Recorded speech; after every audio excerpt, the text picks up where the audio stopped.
Nakita niya, may suot itong boy, kaya hindi niya nakilala kung sino ito. Dalawang lalaki pa ang pumasok at bago pa man makakilos si Hector, ay tulog lakas ng dinampas ng lalaking nasa likuran niya ang kanyang ulo gamit ang isang bakal na dulo. Umikot ang paningin ni Hector, bumagsak siya sa sarili habang ramdam ang pagtubo ng kanyang ulo. Sa naglalabo niyang paningin ay nakita niyang muling dinampas ng lalaki ang ulo niya at sa pagkakataon na yun ay tuluyan na siyang nawalan ng malay at wala na siyang natandaan sa mga sumunod na nangyari.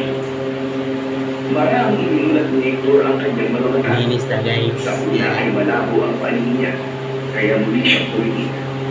Naramdaman niya ang labis na pananakit ng kanyang ulo. Sa muling pagbukas ng mga mata niya, ay naging malinaw na ang kanyang paningin.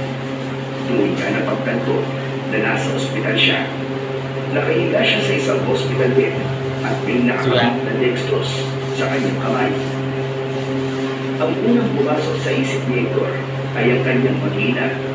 Kinabahan siya nang maalala niya na pinasok ng tatlong hindi kilalang lalaki ang bahay nila. Dada. Marcel,